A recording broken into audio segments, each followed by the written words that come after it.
തിരഞ്ഞെടുപ്പ് പ്രചാരണ ഏജൻസിയായ ഐപാക്കിനെതിരായ അന്വേഷണം തടസ്സപ്പെടുത്തിയെന്നാരോപിച്ച് തൃണമൂൽ കോൺഗ്രസിനെതിരെ എൻഫോഴ്സ്മെന്റ് ഡയറക്ടറേറ്റ് നൽകിയ ഹർജി പരിഗണിക്കുന്നത് കൽക്കട്ട ഹൈക്കോടതി വീണ്ടും മാറ്റി.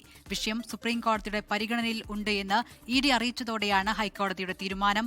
ഇഡി പരിശോധനയ്ക്കെതിരെ തൃണമൂൽ കോൺഗ്രസ് നൽകിയ ഹർജി ഹൈക്കോടതി തീർപ്പാക്കി. വിഷയം സുപ്രീംകോടതിയുടെ പരിഗണനയിലാണെന്നും കേസ് മാറ്റിവെക്കണമെന്നും ഇഡിക്ക് വേണ്ടി ഹാജരായ additional solicitor general SV Raju Calcutta ഹൈക്കോടതിയോട് ആവശ്യപ്പെട്ടു. പരിശോധന തടസ്സപ്പെടുത്തിയത് മുഖ്യമന്ത്രി മമതാ ബാനർജിയാണ്. രേഖകൾ കൊണ്ടുപോയത് ഇഡിയല്ല, മമതയാണെന്നും ഇഡി കോടതിയിൽ പറഞ്ഞു. ഇഡിയുടെ നടപടി അസാധാരണമാണെന്നും രാഷ്ട്രീയ രഹസ്യങ്ങൾ സംരക്ഷിക്കുന്നതിന്റെ ഭാഗമായാണ് രേഖകൾ മാറ്റിയതെന്നും തൃണമൂൽ കോൺഗ്രസ് വാദിച്ചു. കേസ് സുപ്രീംകോടതിയുടെ പരിഗണനയിൽ ഇരിക്കുന്ന സാഹചര്യത്തിൽ ഇഡിയുടെ അപേക്ഷ പരിഗണിക്കുന്നത് കൽക്കട്ട ഹൈക്കോടതി മാറ്റി. രഹസ്യ രാഷ്ട്രീയ ഡാറ്റ സൂക്ഷിക്കണമെന്നാവശ്യപ്പെട്ട് TMC നൽകിയ ഹർജി കോടതി തീർപ്പാക്കി. കേസിൽ ഇഡി സുപ്രീംകോടതിയിൽ നൽകിയ ഹർജി നാളെ പരിഗണിക്കും.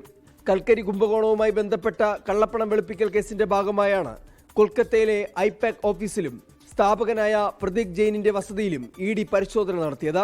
24 ഡൽഹി.